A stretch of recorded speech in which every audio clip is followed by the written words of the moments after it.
आज इस क्लास में हम लोग आपके साथ जो हमारी इकोनॉमिक्स का चैप्टर नंबर 2 है, ठीक है, that is sectors of Indian economy, इसको स्टार्ट करने जा रहे हैं। ठीक है, और इस चैप्टर को करते हैं स्टार्ट। तो सबसे पहले देखो यहाँ पे लिखा हुआ है व्हाट आर इकोनॉमिक एक्टिविटीज, तो इसको समझते हैं पहले। देखो सबसे पहले ना, इंसान जो भी काम करते हैं उसे ह्यूमन एक्टिविटीज कहा जाता है। आप लोग जो भी काम करते हो उसे ह्यूमन एक्टिविटीज कहते हैं। ह्यूमन एक्टिविटीज मतलब जैसे फॉर एग्जांपल मैं भी आपको पढ़ा रहा हूँ, तो एक काम करना है ह्यूमन एक्टिविटीज, और आप मुझे सुन रहे हो, आप मुझे देख रहे हो, तो ये आपका काम हो रहा है इस टाइम पर, तो ये भी ह्यूमन एक्टिविटी है। आपके घर वालों ने एकदम से बोला बेटा पानी पकड़ा दो, या बाहर से जाके कुछ, जैसे मान लो आपको बोला कि राशन ले आओ, ठीक है, या आपके दादी ने बोला कि बेटा मेरे पैर दबा दो, है ना, या फिर मेरी सेवा कर दो। तो ये सारे जो भी आप काम कर रहे हो ये सब ह्यूमन एक्टिविटीज होती है। जो भी आप काम करते हो these are called human activities. अब ध्यान से समझना कि जो ह्यूमन एक्टिविटीज है वो दो तरीके से हो सकते हैं। मतलब जो मैं काम कर रहा हूँ उसके दो मकसद हो सकते हैं। या तो एक मकसद हो कि मैं पैसा कमाना चाहता हूँ, या एक मकसद हो कि मैं वो काम करना चाहता हूँ लेकिन मेरा मकसद पैसा कमाना नहीं है। मतलब फॉर एग्जाम्पल अब जैसे मैं आपको पढ़ा रहा हूँ, ठीक है ना, अगर मैं यहाँ पर कोचिंग दे रहा हूँ और मेरे सामने 10 बच्चे बैठे हैं, तो मैं जायज बात है उनसे पैसा कमाना चाहता हूँ, ठीक है ना, एजुकेशन देना चाहता हूँ, ये मेरा काम है, मैं एजुकेशन दे रहा हूँ, उसके बदले मैं पैसा कमा रहा हूँ। तो ये एक इकोनॉमिक एक्टिविटीज है, ठीक है ना, मैं इसके बदले पैसा कमा रहा हूँ। लेकिन मान लो फॉर एग्जाम्पल मैं, मेरे किसी छोटे भाई को एक डाउट हो गया, एक प्रॉब्लम हो गई, और मैं उसको समझाने बैठ रहा हूँ, तो उससे मैं समझाने के बाद ये थोड़ा बोलूंगा लाओ 10 रुपए दे दो, या 100 रुपए दे दो, या 500 1000 रुपए दे दो। नहीं, मेरा मकसद पैसा कमाना नहीं है। तो सिंपल सी बात है कि आप जो भी काम करते हो वो तो पहली बात ह्यूमन एक्टिविटी है, लेकिन वो दो प्रकार की हो सकती है। एक हो सकती है इकोनॉमिक और एक हो सकती है नॉन इकोनॉमिक। आप इस चीज को क्लियर करो। इकोनॉमिक जिसमें आपका मकसद पैसा कमाना है, और नॉन इकोनॉमिक जिसमें आपका मकसद पैसा कमाना नहीं है, आप पैसा कमाना नहीं चाहते, ठीक है, तो आप सेवाएं करना चाहते हो इस तरीके से। लेकिन जब आप पैसा कमाना चाहते हो तो आप तीन तरीके से कमा सकते हो, वो हम इस चैप्टर में पढ़ना शुरू करेंगे। तो यहाँ से स्टार्टिंग हो रही है इकोनॉमिक एक्टिविटीज। एक ऐसी इकोनॉमी जहां पर लोग अलग अलग तरीके के काम करते हैं पैसा कमाने के लिए, ठीक है ना, और हम लोग इन ग्रुप्स को ना अलग अलग सेक्टर में डिवाइड कर सकते हैं, अलग अलग हिस्सों में बांट सकते हैं, ठीक है। तो ये कौन कौन से सेक्टर है, तो कहते हैं सबसे पहले तीन मेन सेक्टर हैं। एक तो पहला प्राइमरी सेक्टर, ठीक है, दूसरा आप पढ़ोगे सेकेंडरी सेक्टर, और तीसरा आप पढ़ोगे टेरिजरी सेक्टर, ठीक है। तो प्राइमरी सेक्टर क्या है, जिसमें आप देखो समझो प्राकृतिक संसाधन का इस्तेमाल डायरेक्टली करके कुछ चीजों को बनाते हो, ठीक है। ये सेक्टर क्या करता है, इस सेक्टर के अंदर जो लोग पैसा कमाते हैं, पैसा बनाते हैं, पैसा कमा रहे हैं, वो पैसा कैसे कमा रहे हैं, प्राकृतिक संसाधन का डायरेक्टली इस्तेमाल करके, ठीक है। ये कैसे काम करता है, हम लोग चीजों को डायरेक्टली नेचर से लेते हैं, ठीक है, we get things directly from nature, हम प्रकृति से डायरेक्टली चीजों को लेते हैं। एग्जाम्पल जैसे खेती बाड़ी, मतलब अब खेती बाड़ी में कॉटन उगा रहे हो, गेहूं उगा रहे हो आप लोग, ठीक है, तो इसमें क्या करते हो आप लोग, जब ये गेहूं कॉटन उगाते हो ना, आप करते क्या हो समझो, पहले चीजों को समझना। आप कॉटन गेहूं या जो कॉटन उगा रहे हो, ये सब आप उगा रहे हो प्रकृति का इस्तेमाल करके। तो प्रकृति का इस्तेमाल करा और इन चीजों को बनाया, तो इसमें जैसे रेन या धूप पे आप डिपेंड करते हो, ठीक है ना। तो ये नेचुरल प्रोडक्ट्स हैं, ये प्राइमरी के अंदर करते हैं लोग पैसा कमाने के लिए। लोग पैसा कमाने के लिए दूध प्रोड्यूस करते हैं, वो एनिमल्स और जो है घास फूस का जो चारा होता है उस पर डिपेंड करता है। खाएंगे तो जायज बात है अच्छा हेल्दी रहेंगे, दूध मिलेगा। फिशिंग, मत्स्य पालन एक तरीके से, मतलब मछली पकड़ना, है ना, लोग तालाब में उन्हें पालते हैं, फिर उनको पकड़ते हैं, कैच करते हैं, फिर अपना खाना बनाते हैं, ठीक है। फॉरेस्ट्री, जंगल ग्रो करना ताकि जंगल आपको बहुत सारी चीजें दे सके, तो कलेक्टिंग वुड। माइनिंग, बहुत से लोग मिनरल्स निकालते हैं पृथ्वी से, तो इसमें क्या कर रहे हो आप, सब प्रकृति का इस्तेमाल कर रहे हो और संसाधन निकाल रहे हो और फिर उसको बना रहे हो, ठीक है। तो ये प्राइमरी को सबसे पहला स्टेप कहा जाता है और बेस भी कहा जाता है, क्योंकि इससे बाकी सारी चीजें बनती है। जैसे मान लो फॉर एग्जांपल कॉटन बनाया, कॉटन का कपड़ा, टी शर्ट जो हमने पहन रखा है, ये सब आगे जाके दूसरी इंडस्ट्रियों में बनती है, लेकिन यहाँ इसकी शुरुआत हो रही है, बेस है। इसीलिए इसको एग्रीकल्चर और रिलेटेड सेक्टर भी कहा जाता है, ये ध्यान रखना, इससे क्वेश्चन आते हैं, ठीक है। चलो, तो ये हमारा प्राइमरी सेक्टर, हम ये काम करते हैं। सेकेंडरी सेक्टर क्या है, सेकेंडरी सेक्टर आप समझो, इस सेक्टर के अंदर हम लोग जो भी प्राइमरी सेक्टर में सामान बना था उसको और बेहतर इस्तेमाल करके उसको और बेहतर चीज कन्वर्ट कर देते हैं। यानी कि वो एक तरीके से कच्चा माल था, रॉ मटेरियल था जो सब हमने बनाया। अब गेहूं कॉटन रॉ मटेरियल है, अब उसको कॉटन को डायरेक्ट कपड़ा बनाना, ठीक है, या गेहूं है तो आटा बनाना, या उससे कोई बिस्किट बना रहे हो, कुछ भी चीज, ब्रेड बना रहे हो, कुछ भी, तो वो सब सेकेंडरी सेक्टर में होता है। ये कैसे काम करता है, तो देखो जैसे प्राइमरी सेक्टर कंप्लीट हो जाता है, ये सेकंड स्टेप होता है, इसमें आप मशीनों का या फिर नई नई वस्तुओं का इस्तेमाल करते हो बनाने के लिए। और कहाँ पे बनता है ये जायज बात है, फैक्ट्री में, दुकानों में या घरों में भी लोग कर लेते हैं इसको। एग्जाम्पल जैसे कॉटन का इस्तेमाल करा, धागा बनाया या कपड़ा बनाया। क्या कहते हैं, गन्ने का इस्तेमाल करा, चीनी बनाई या गुड़ बनाया, ठीक है ना। अर्थ अर्थ का इस्तेमाल करा, ब्रिक्स, बिल्डिंग्स, मतलब पृथ्वी से मिनरल निकाले और वो मिनरल से आगे जाके बिल्डिंग बनाई, ठीक है ना, ब्रिक्स, ईंटें बनाई बिल्डिंग के लिए। सेकेंड स्टेप कहलाता है, इसीलिए इसको इंडस्ट्रियल सेक्टर भी कहते हैं, ध्यान रखना। टेरिजरी सेक्टर की बात करें तो ये सेक्टर आपको डायरेक्टली कोई गुड्स तो नहीं देता, जैसे प्राइमरी दे रहा है कच्चा माल, फिनिश गुड सेकेंडरी दे रहा है। ये करता क्या है, सेकेंडरी को सर्विस सेक्टर भी कहा जाता है। और ये इसमें आप करते क्या हो, ये प्राइमरी और सेकेंडरी सेक्टर जो भी है ना, ये सेक्टर उनकी मदद करते हैं, वो अच्छे से काम कर सके, प्राइमरी अच्छे से चल पाए, सेकेंडरी सेक्टर दोनों के बीच में रिश्ता अच्छे से कनेक्ट हो पाए, और जनताओं को सर्विस देने का जितना भी काम है ये टेरिजरी सेक्टर का काम है। तो सर्विसेज कौन कौन सी हो सकती है, देखो, प्रोडक्शन के लिए सर्विस बनाना, मतलब कोई माल प्रोडक्शन हो रहा है और उसके लिए क्या सर्विस दे सकते हो, ट्रांसपोर्ट कर सकते हो। अब सामान ट्रक, ट्रेन, इन सब से मूव करते हो नहीं करते हो, तो ये प्राइमरी सेक्टर का काम है। माल बना, माल बन के जहां भी जाना है या कहीं सेकेंडरी जाना है, किसी कंज्यूमर को जाना है, किसी को भी जाना है, तो उसके लिए ट्रांसपोर्ट होना जरूरी है और ये सर्विस आ जाता है। तो प्रोडक्शन को सर्विस ने सपोर्ट करा। माल को स्टोर करना गोदाम के अंदर, गोडाउन्स के अंदर। कम्युनिकेशन मतलब फोनों पे बात करना, लेटर्स देना, तो ये सब भी कम्युनिकेशन है, ये सब भी सर्विस सेक्टर है कि जहां इतना सामान आना है, इतना सामान पहुंच चुका है। बैंकिंग, सरकार से, बोलो सरकार कह रहा हूँ, सॉरी, बैंक से लोन लेना, ठीक है ना, बैंक से लोन लेना, बैंक इंश्योरेंस दे देता है आपको, ये सारी चीजें भी आप ले सकते हो, ये भी प्रोडक्शन में आपके काम आता है, ठीक है, पैसा मिलता है या लोन मिलता है। ट्रेडिंग मतलब माल को खरीदना और डायरेक्ट बेचना, बनाना नहीं, बनाया प्रोडक्शन प्राइमरी ने, लेकिन आप वो बना हुआ माल आगे जाके बेच रहे हो, तो ये क्या हो जाता है आपका, ट्रेड करना। तो ये सब क्या है, ये सब प्रोडक्शन को सपोर्ट करती है, प्रोडक्शन अच्छे से हो पाता है इनकी वजह से। तो ये सब क्या है, ये सब ऐसे सर्विस सेक्टर है, टर्शरी सेक्टर में आता है जो प्रोडक्शन को सपोर्ट करते हैं। और इसके अलावा कौन सी सर्विस है, जैसे टीचर हो गए, टीचर जैसे मैं हो गया, फॉर एग्जाम्पल मैं आपको पढ़ा रहा हूँ तो मेरा काम है सर्विस देना, ठीक है। डॉक्टर हो गए जो आपकी हेल्थ की टेक केयर करते हैं, आप लोग जाते हो है ना, सर्विस देते हो आपको। पर्सनल सर्विस हो गई, जैसे मान लो वॉशरमैन, बार्बर, कॉबलर, ठीक है ना, या फिर बहुत से अलग अलग टाइप के, जैसे बाल कटा लिए, मसाज करा लिए, ये सब चीजें, तो ये पर्सनल सर्विस हो गई। लॉयर्स, अकाउंटेंट हो गए, अपने अकाउंट्स क्लोज करवा दिए बिजनेस के। लॉयर कोई पर्सनल केस है, उस तरीके से चीजें। आज के टाइम पे नई आईटी बेस्ड सर्विसेज भी आ रही है, जैसे इंटरनेट कैफे, जब से नेट आया है, ATM booth, call centre, software companies. इसके अलावा एक और सेक्टर कहा जाता है जो पीवाईक्यू में बहुत आता है, क्वाटरनरी सेक्टर, जिसको चौथा सेक्टर भी कहा जाता है, वो थोड़ा आईटी सेक्टर आ जाता है, ध्यान रखना। टेरिजरी थर्ड कैटेगरी कहलाती है, जिसको सर्विस सेक्टर भी कहते हैं। ये सारी बातें हमने पढ़ ली है। नेक्स्ट टॉपिक की भैया आओ इन सभी सेक्टर्स को कंपेयर करते हैं, चेक करते हैं। तो सबसे पहला टॉपिक इसके अंदर आ रहा है, व्हाट इज प्रोडक्शन। प्रोडक्शन मतलब क्या है, माल बनाना है। तो प्राइमरी, सेकेंडरी और टेरिजरी सेक्टर सबके अंदर कुछ ना कुछ गुड्स या कुछ ना कुछ सर्विस बनती है। अब मान लो फॉर एग्जांपल मैं पढ़ा रहा हूँ, तो मैं गुड्स तो नहीं बना रहा, माल तो कोई बना नहीं रहा, लेकिन मैं एटलीस्ट सर्विस बनाकर आपको दे तो रहा हूँ, तो ये सर्विस बनाना भी होता है, गुड्स। तो ये तीनों ही ये काम करते हैं प्राइमरी, सेकेंडरी, टेरिजरी में।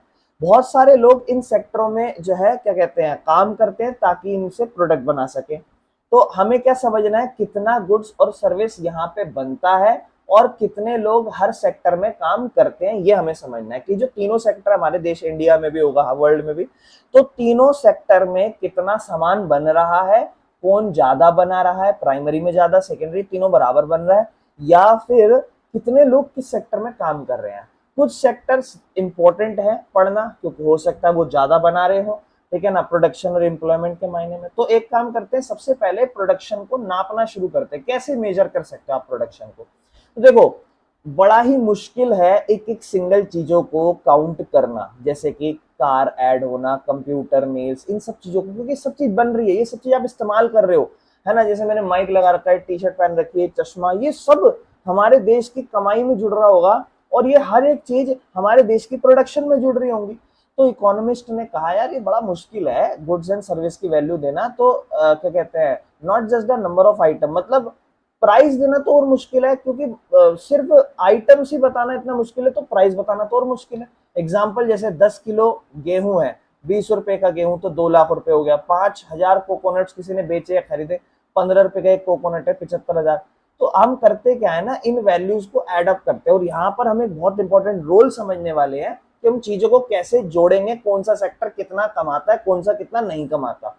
सबसे इंपॉर्टेंट रोल है कि सिर्फ फाइनल गुड्स और सर्विस को ऐड करना है। अब ये वाली चीज हमें समझनी है। अगर आप चाहते हो कि एक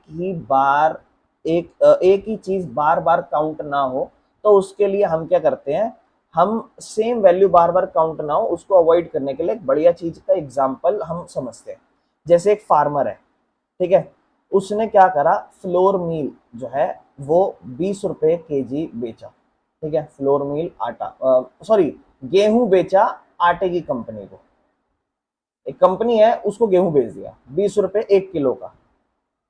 अब वो जो मिल थी, उसने क्या करा, उस गेहूं को आटा बनाया और एक बिस्किट कंपनी को 25 रुपए में बेच दिया। अब आप समझो, जब किसान ने बेचा होगा तो वो प्राइमरी सेक्टर के अंदर आया होगा, यानी कि वो तो ये कहेगा ना कि प्राइमरी में मैंने इसको 20 रुपए का बेचा। वो बंदा तो यही लिख देगा ना कि प्राइमरी में मेरे लिए ये 20 रुपए है, प्राइमरी सेक्टर ने 20 रुपए कमाए, 20 रुपए बनाए। लेकिन बिस्किट वाली कंपनी कहेगी कि भाई मैंने इसे 25 रुपए का बनाया। हाँ, तो मान लो फॉर एग्जांपल वो कहेगा भाई मैंने तो इसे 25 में बेचा आगे जाके। हम्म अब बिस्किट कंपनी ने क्या करा, उस आटे का इस्तेमाल करा और बिस्किट बनाया और कंज्यूमर को 80 रुपए में बेचा। अब आप समझो, उसने जब बनाया और बेचा, ये 80 रुपए का बेचा, तो वो क्या टेरिजरी सेक्टर है? समझो, बिस्किट कंपनी आटे का यूज कर रही है और बिस्किट बना रही है, ये भी सेकेंडरी है। अभी तक ये ऐसा नहीं है कि खरीदा बेचा, नहीं। बिस्किट कंपनी ने क्या करा, ध्यान समझना, इसको 80 रुपए का बनाया, ठीक है, मतलब इसको इसको बनाया प्रॉपर अच्छे से, फिर इसको 80 रुपए में बेचा। अब बेचा होगा तो उसमें कुछ सर्विस वाले इंडस्ट्री भी इन्वॉल्व हुई होंगी, ट्रक से गया होगा, दुकानों में गया होगा। फॉर एग्जाम्पल ऐसा काम करते हैं कि एक और सेकेंडरी सेक्टर था, एक और कंपनी थी जिसने उसको 25 रुपए का उठाया और फॉर एग्जाम्पल उसने इसको 60 रुपए तक का पूरा तैयार करा। ठीक है, और फिर इसके बाद एक दुकान में ट्रक रक के जरिए होते हुए ये टेरिजरी सेक्टर वाले में 80 रुपए का बिक गया। ठीक है, अब एट लास्ट सबसे लास्ट माल जो बिका है वो 80 रुपए का बिका है, जिसकी शुरुआत 20 रुपए से हुई थी। 20 रुपए का प्राइमरी सेक्टर वाले ने इस्तेमाल करा था गेहूं, उसने किसी को आटा बनाने के लिए 25 रुपए में बेचा। जो आटा वाला बंदा था उसने जो बिस्किट वाली कंपनी को बेचा वो 60 रुपए का बेचा, सॉरी 25 में बेचा। जो बिस्किट बनाने वाली कंपनी है, फिर उसने उसको पूरा बिस्किट बनाया, अच्छे से कन्वर्ट करा और 60 रुपए का उसने कहा कि मैं इसको बेचूंगा। उसने फॉर एग्जाम्पल 60 रुपए के बाद ट्रक वाले का खर्चा, मान लो गांव में बनाया, शहर में जा रहा है, ट्रक वाले फिर गोदाम सर्विस सेक्टर वहां रखा होगा, फिर किसी दुकान में जाके अगर बिकेगा, वो दुकान वाले ने उसको 80 रुपए में बेचा। तो जो दुकान वाला जो काम कर रहा है वो ट्रेड व्यापार का काम कर रहा है, उसने माल बनाया नहीं है। उसने क्या करा, सामान खरीदा और बेच दिया, सर्विस सेक्टर है ना, तो उसने क्या करा, 60 का माल 80 में बेच दिया, ये चीज उसने करी। तो अब अब आप लोग गलती क्या करते हो, आपसे कोई पूछे प्राइमरी सेक्टर ने कितना कमाया, आप कहोगे 20 रुपए। सेकेंडरी ने कितना कमाया, आप कहोगे एक ने 25 कमाया, एक ने 60 कमाया और टेरिजरी वाले ने 80 कमाया। अगर आप ये सारी वैल्यू को जोड़ दोगे तो ये डबल काउंटिंग हो जाएगी और आपको यही चीज काउंट नहीं करनी होती। आपको सिर्फ क्या काउंट करना होता है कि या तो किसने कितना वैल्यू ऐड करा वो देखो, या फिर फाइनल गुड्स कितने का बिका वो देखो। तो मैं बात कर रहा था कि भाई इसने 20 का बेचा, इसने 25 का, इसने 60 80, ये सब अगर आप जोड़ दोगे ना तो ये दिक्कत है, ये ओवरलैपिंग हो रही है, या डबल काउंटिंग कर रहे हो आप। या तो किसने कितना ऐड करा सिर्फ वो जोड़ो, जैसे इसने 5 ऐड करा, पहले वाला गिन लो 20, फिर इसने 5 ऐड करा तो 5 जोड़ो, 25 मत गिनो। फिर इसने इसमें 35 ऐड करा सिर्फ वो गिनो, फिर इसमें इसने से 20 ऐड करा वो गिनो, जो वैल्यू एड अप है तो सिर्फ वो गिनो, या फिर फाइनल गुड्स गिनो। यही चीज हम इस रूल में पढ़ने वाले हैं। ये होता है इंटरमीडिएट, ये 25, ये 60, ये 20, ये इंटरमीडिएट गुड्स है। मतलब इन्हें जब यहां से यहां बेचा ना, तो इन्हें जब यहां से 20 से 25 में बेचा, 25 से 60 में बेचा, 60 से 80 में बेचा, हाँ जी, तो जब इसे 25 20 से 25 में बेचा, 25 से 60 में बेचा, 60 से 80 में बेचा, 80 वॉज द फाइनल गुड्स, क्योंकि 80 रुपए का आप अपने घर में लाए, आपने खाया, यू आर द कंज्यूमर। जिसको फाइनल गुड्स बेचा जाता है वो कंज्यूमर होता है। लेकिन ये 20 से 25 में जिसको बेचा था या 25 से 60 में किसी को बेचा था, वो फाइनल गुड्स नहीं थे, वो कंज्यूम नहीं कर रहे इसे, वो और इसमें वैल्यू ऐड करके और माल बना के आगे बेच रहे हैं, तो वो कहलाते हैं इंटरमीडिएट गुड्स। ठीक है, इंटरमीडिएट गुड्स जो गेहूं था, आटा था, बिस्किट फाइनल गुड्स था। अब देखो समझते हैं, पहले वाली चीज अपन ने समझ ली, बिस्किट फाइनल गुड्स था, बिकॉज ऑफ फाइनल कंज्यूमर तक पहुंच रहा है। तो इंटरमीडिएट गुड्स क्या होते हैं? ऐसे गुड्स जिनको इस्तेमाल किया जाता है जब फाइनल गुड्स बनाए जा रहे होते हैं। समझ रहे हो? मतलब जो आप कंज्यूम कर रहे हो वो फाइनल गुड्स है, लेकिन वो फाइनल गुड्स, जैसे मान लो फॉर एग्जांपल एक मशीन है, वो किसी दूसरी इंडस्ट्री ने या सेकेंडरी सेक्टर ने उसको खरीदा माल बनाने के लिए, तो वो इंटरमीडिएट गुड्स कहलाएगा। जो उन्होंने खरीदा वो फाइनल गुड्स नहीं कहलाएगा। जैसे मान लो फॉर एग्जांपल मैंने कार खरीदी, क्यों? सर्विस के लिए, मेरी कंपनी है सामान वामान इधर से उधर पहुंचाने के लिए, तो वो एक काइंड ऑफ इंटरमीडिएट गुड्स है। लेकिन अगर मैं उसको अपने खुद के लिए खरीद रहा हूँ चलाने के लिए, तो वो फाइनल गुड्स कहलाएगा। तो वैल्यू जो होती है फाइनल गुड्स की 80 रुपए कहलाएगी, क्योंकि ऑलरेडी उसके अंदर ये सारी वैल्यू जुड़ चुकी है। इंटरमीडिएट गुड्स थे ये सारे, ये जो आप पढ़ो ना, ये 20 रुपए 25 रुपए फाइनल गुड्स थे, इंटरमीडिएट गुड्स थे। अच्छा, आपने इनको अलग अलग क्यों नहीं गिना? अगर अलग अलग गिनोगे तो सिंपल सी बात है ना, आप दो दो बार गिन लोगे, डबल काउंटिंग हो जाएगी। ये नहीं करना आपको। और यहीं से हमारा टॉपिक निकल कर आता है जीडीपी, जिसे कहा जाता है ग्रॉस डोमेस्टिक प्रोडक्ट। ध्यान रखना बहुत इंपॉर्टेंट है इसकी फुल फॉर्म, इससे बहुत सारे क्वेश्चन आते हैं। सिंपल सी बात है, एक साल के अंदर पूरे एक देश में, एक देश की बाउंड्री के अंदर आप फाइनल गुड्स या सर्विस कितना बना रहे हो, वो जीडीपी कहलाता है। समझ रहे हो? टोटल कितने का आपने फाइनल गुड्स, जो अपना आपने देखा 80 रुपए, 20 रुपए और 25 रुपए नहीं। ठीक है, या तो फाइनल गुड्स कैसे निकलेगा, या तो मैंने आपको बताया ना, ये 20 रुपए पहले वाला, और इसमें 5 रुपए जोड़ दो, इसमें 35 रुपए जोड़ दो, और इसमें 20 रुपए जोड़ दो, वो भी 80 आएगा। या फिर आप डायरेक्ट फाइनल गुड्स को देख लो। तो वो जो फाइनल गुड्स या सर्विस है, वो एक देश कितना बना रहा है एक साल के अंदर, वो जीडीपी कहलाता है। बस खत्म। और ये दिखाता है कि एक देश कितना बड़ा है। जितना ज्यादा बनाएगा, लोग उतना ज्यादा खा रहे होंगे, लोगों की कमाई भी तो उतनी होगी। ये सारी चीजें बताता है। और इसको इंडिया में कौन कैलकुलेट करता है, ये ध्यान रखना, central government ministry with the help from state government का भी इस्तेमाल करती है, क्योंकि डाटा इकट्ठा करना होता है।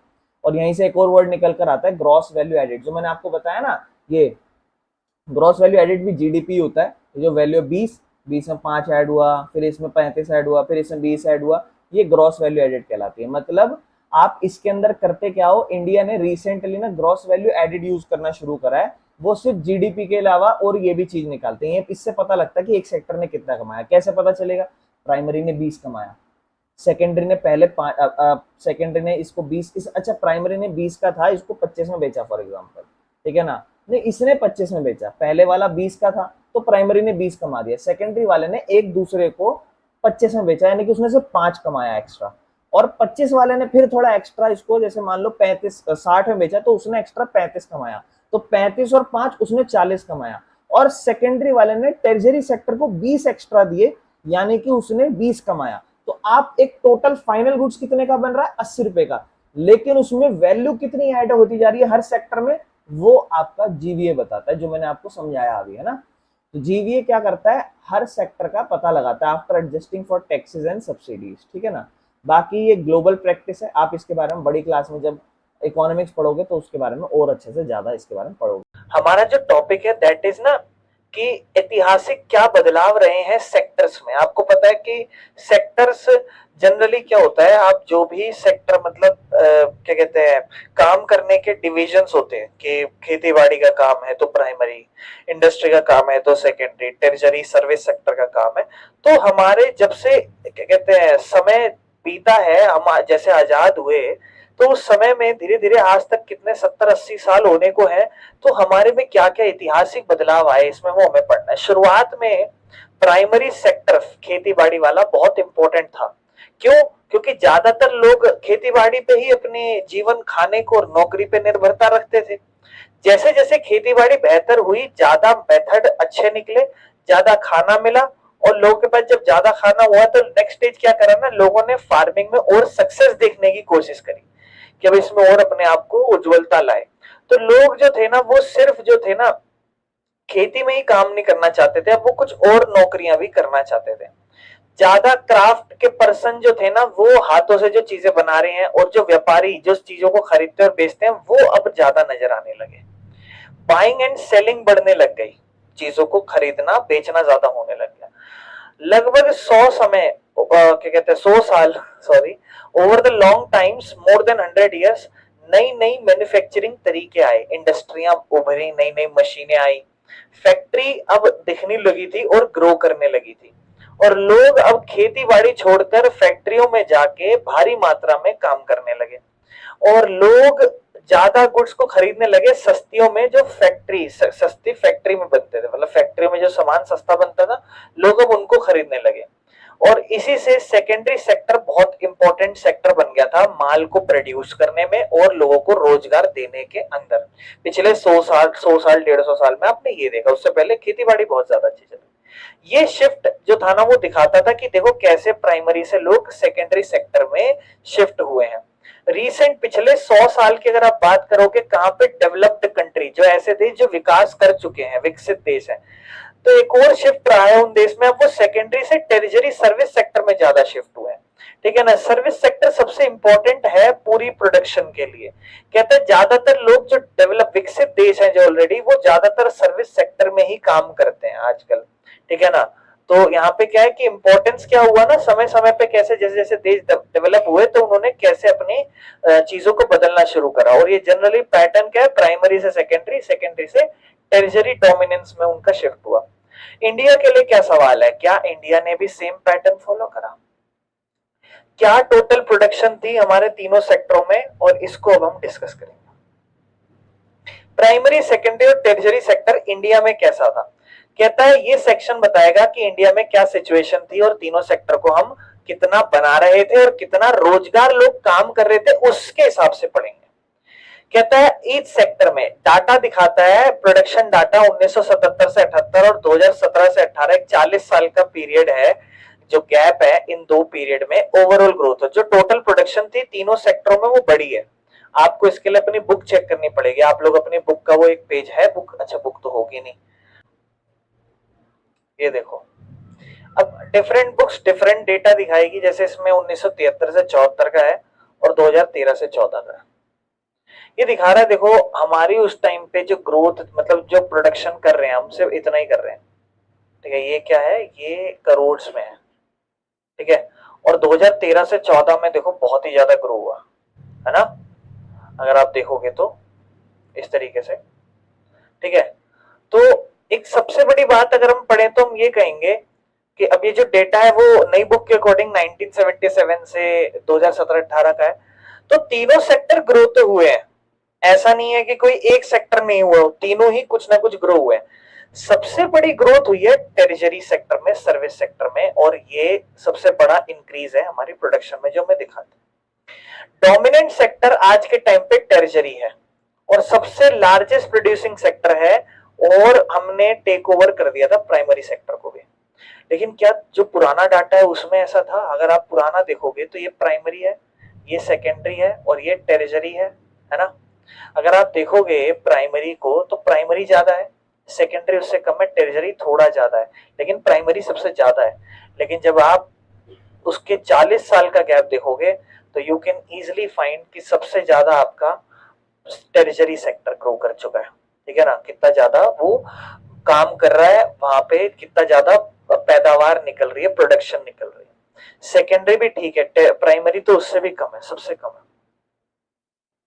ठीक है ना, तो चीजें ठीक है, खेती बाड़ी कम हो गई, ठीक है, इंडस्ट्री भी डेवलप हो गई, इंडस्ट्री में लोग काम कर रहे होंगे, इसका मतलब टेरिजरी में भी काम कर रहे होंगे, इसका मतलब टेरिजरी सेक्टर इतना इंपॉर्टेंट क्यों है? तो उसका बेसिक सिंपल क्या रीजन है कि देखो हर देश को बेसिक जरूरतें चाहिए, जैसे अस्पताल चाहिए, अब अस्पताल सर्विस ही तो देता है, स्कूल चाहिए, पुलिस चाहिए, कोर्ट चाहिए, post office, bank, insurance, transport, defences, ये हर चीजें बेसिक चाहिए, और सरकार जिम्मेदार होती है ये बेसिक सर्विसें आपको देनी, खास करके ऐसा देश जो भी विकास कर रहा हो, इंडिया जैसा, जिसमें ऐसा नहीं विकास हो चुका है। जिस देश का ऑलरेडी विकास हो चुका है वो लोग इंसान, हर इंसान अमीर है ऑन एन एवरेज, वो खुद से ये बेसिक फैसिलिटीज भी ले सकता है, सरकार अगर ना भी दे तो। डेवलपमेंट बाकी सेक्टर में कैसी है? तो देखो प्राइमरी और सेकेंडरी डेवलप करे हैं, लेकिन उनको सपोर्ट चाहिए, और सपोर्ट देता ही कौन है? सपोर्ट सर्विस उनको टेरिजरी तो देता है। माल प्राइमरी से सेकेंडरी खेतों से आपको इंडस्ट्री में पहुंचना हो तो सर्विस तो आता ही है उसके अंदर। ज्यादा ट्रांसपोर्ट आपका सामान कच्चे माल को ज्यादा फिनिश गुड्स में कन्वर्ट होने देगा, ज्यादा व्यापार होगा, सर्विस का काम है, ज्यादा स्टोरेज गोदाम में सर्विस सेक्टर का काम है। तो अपने आप ही इन प्राइमरी और सेकेंडरी की वजह से भी सर्विस सेक्टर बढ़ जाता है। तो ज्यादा प्राइमरी और सेकेंडरी सेक्टर का ग्रो करेंगे तो इसका मतलब ज्यादा डिमांड सर्विस की भी पड़ेगी, एक ये बहुत बड़ा कारण है। तो क्या कारण इसको आप लिख सकते हो, एक बेसिक सर्विस चाहिए। दूसरा कि जब दूसरा सेक्टर ज्यादा डेवलप करेगा, भाई सिंपल सी बात है ना, जब दूसरा सेक्टर ज्यादा डेवलप करेगा तो हमारे को डिमांड भी उन सेक्टर की ज्यादा चाहिए रहेगी। तीसरा है कि इनकम भी बढ़ती है। अब इंसान धीरे धीरे हमेशा गरीब तो रहेगा नहीं, है ना, जब इंसान पैसा कमाएगा उसकी इनकम लेवल बढ़ेगी और वो डिमांड करने लगेगा ज्यादा से ज्यादा तरीके की सर्विस की। जब आपकी जेब में पैसा होता है तभी तो आप वैरायटी मांगते हो ना, कि हाँ वैरायटी चाहिए, आज 100 रुपए, आज ये खाऊंगा, आज वो खाऊंगा, और जब 10 रुपए हो तो खाना ही खाऊंगा घर का। तो वो सिंपल सी बात है, ठीक है ना। एग्जाम्पल ईटिंग आउट, बाहर जाके खाना, चलो बाहर खा के आते हैं, ठीक है ना, या टूरिज्म। अभी आप छोटे हो, आपके घर में 10 20 50 100 रुपए दे रहे हैं, आप रेस्टोरेंट में जाके नहीं खाते होगे, खाते हो तो घर वाले ले जाते होंगे। जब बाहर बड़े हो जाओगे तो आपको लगेगा चलो आज बर्गर किंग जाते हैं, चलो आज यहाँ जाते हैं, फलाना फलाना जगह जाते हैं, है ना। टूरिज्म करोगे, ट्रेवल करोगे, अभी तो घर वाले बाहर नहीं जाने देते, फिर बाद में टूरिज्म भी आएगा आपकी लाइफ में, शॉपिंग आएगी, है ना, प्राइवेट हॉस्पिटल, अच्छा सॉरी मतलब जरूरत पड़ेगी तो ये भी आएगा, ठीक है ना, प्राइवेट अस्पताल जाना। और ये तो किसी किसी का हो सकता है, किसी किसी का नहीं, नहीं तो आपके आने वाले भविष्य को आप प्राइवेट स्कूल में भेजेंगे, या प्रोफेशनल ट्रेनिंग अगर आप कहीं पे भी लोगे किसी भी सेक्टर में। तो खास करके ये शहरों में होता है, जो बड़े बड़े शहर हैं उस तरीके से। नई टेक्नोलॉजी सर्विस का एक बहुत बड़ा कारण है। अब देखो आपने पढ़ा ना क्या क्या कारण है कि सर्विस सेक्टर आगे बढ़ा, कि बेसिक जरूरतें सर्विस सेक्टर से बिलोंग करती है, बढ़ना उसका जायज था। दूसरा, प्राइमरी और सेकेंडरी को सपोर्ट करता है भैया वो। तीसरा, इनकम बढ़ेगी, इंसान डिमांड करेगा नई नई टेक्नोलॉजी सर्विस वाली, बाहर खाना, ट्रेवल, शॉपिंग। नई टेक्नोलॉजी सर्विस, पिछले 10 से 20 साल में इंफॉर्मेशन और कम्युनिकेशन टेक्नोलॉजी बहुत ज्यादा इंपॉर्टेंट हो गई है। ऐसी सर्विस भी आईटी सेक्टर जैसे हमने कहा है ना, इंटरनेट कैफे हो गए, जैसे कॉल सेंटर्स हो गए, सॉफ्टवेयर कंपनियां हो गई, ये जो प्रोडक्शन है सर्विस की, ये और ग्रो कराती है तेजी से सर्विस सेक्टर को, ठीक है। एक स्पेशल नोट सर्विस सेक्टर का क्या, कि हर पार्ट इक्वली नहीं ग्रो कर रहा है, ये आपको दिख रहा है। सर्विस सेक्टर के अंदर की बात हो रही है कि हर पार्ट सर्विस सेक्टर में ग्रो नहीं हो रहा बराबर से। The service sector employees many different kinds of people, मतलब सर्विस सेक्टर के अंदर बहुत सारे अलग अलग तरीके के लोग काम करते हैं जो सर्विस देते हैं, ठीक है ना। हाईली स्किल्ड वर्कर्स हैं कुछ, जैसे हाईली स्किल्ड वर्कर्स कम है, जिनके पास अच्छी स्किल्स है ना, और उनका नंबर कम है। अच्छी एजुकेशन स्किल जैसे आईटी फाइनेंस सेक्टर के लोग हुए। लेकिन हमारे सर्विस सेक्टर में जो एम्प्लॉइज हैं वो ज्यादातर लो स्किल्ड वर्कर हैं। एक ज्यादा नंबर ऑफ पीपल ऐसे लोग हैं जो छोटी छोटी दुकानों में, अब मान लो एक फॉर एग्जाम्पल आप एक आईटी सेक्टर में बैठ के खट खट खट खट खट खट कंप्यूटर का इस्तेमाल करके आप काम कर रहे हो, और वहीं पे आप क्या कर रहे हो, जैसे मान लो दुकान पे गए तो छोटू 5 रुपए की चाय दे देना, या मान लो फॉर एग्जाम्पल एक एक कट्टा 10 किलो आशीर्वाद आटा दे दो, या कुछ भी एग्जाम्पल। तो आप क्या लाके उठा के लाके दे रहे हो, आप कहीं पे काम करते हो तो यू आर प्रोवाइडिंग सर्विस। और आप कहीं दूसरी जगह पे जाके जॉब करो, खटखट खटखट खट दबाओ, you are providing service. Both are included in tertiary sector. लेकिन हम इंडिया में क्या देख रहे हैं कि इंडिया में ज्यादातर स्किल्ड वर्कर्स की मात्रा कम है, और जो लो स्किल्ड है वो वाले लोग ज्यादा है। आईटी सेक्टर, कॉल सेंटर में काम करना, ये वो उस, I am not insulting any sector, मैं बता रहा हूं कि इंडिया आधा यहाँ पर है, समझ रहे हो। रिपेयर पर्सन, ये रिपेयर करना, ये सब मैकेनिकल, ये सब काम करना, ये सब ट्रांसपोर्ट वर्कर, ठीक है ना, टिर्री यानी कि वो बैटरी वाला रिक्शा हो गया, ऑटो चलाना, कैब चलाना, ये सारी चीजें। अब ये इंसल्ट नहीं है, बट ये स्किल नहीं है ना, मतलब एजुकेशन वाले तरीके से, है ना। गाड़ी है हर इंसान सीख लेगा, बट एक हाईली एजुकेशन वाली स्किल्स तो फिर लोगों में कम है ना, वो वाली बात हो रही है। ये लो स्किल वर्कर जो है ना वो बेयरली, ज्यादा ही नहीं कमा पाते हैं अपने जीवन को। एक आपने देखा होगा, एक कैब ड्राइवर आपने मोस्टली बहुत रेयर देखा होगा कि कोई बहुत अमीर हो। बेचारा अमीर जब होगा fully dedicated to their work, लगातार काम कर रहा होगा भर भर के, और थोड़ा बहुत इन्वेस्टमेंट लगा रहा होगा कहीं पे।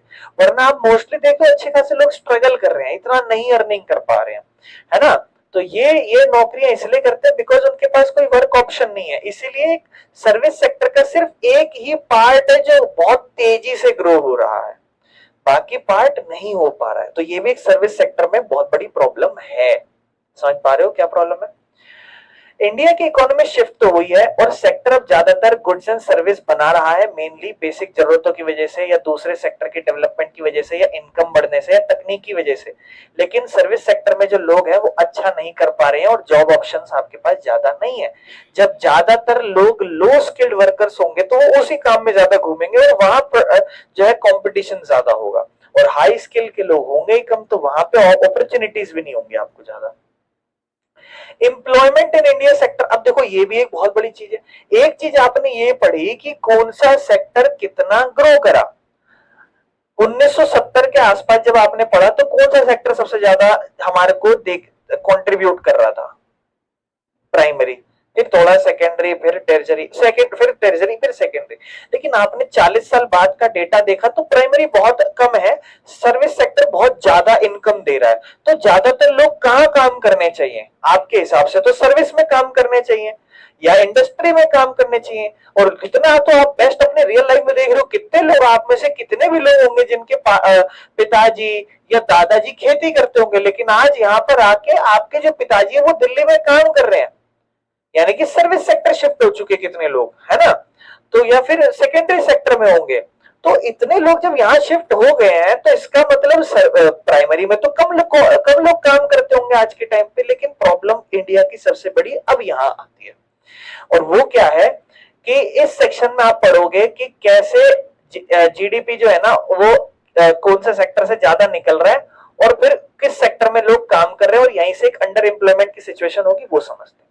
प्रोडक्शन कितनी है और उससे एम्प्लॉयमेंट कितनी है, इसकी लड़ाई है वर्सेस। पढ़ते हैं, आ जाओ।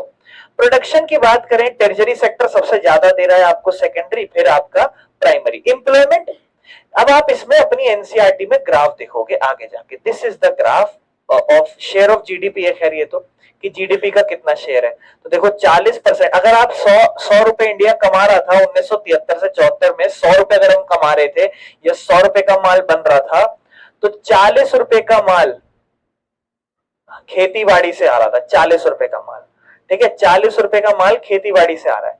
40 से 50, 10 रुपए का माल कहां से आ रहा है? इंडस्ट्री से। और 50 रुपए का थोड़ा सर्विस सेक्टर से आ रहा है। ये जीडीपी का शेयर है। लेकिन अगर आप 2013 से 14 में आओगे 15%,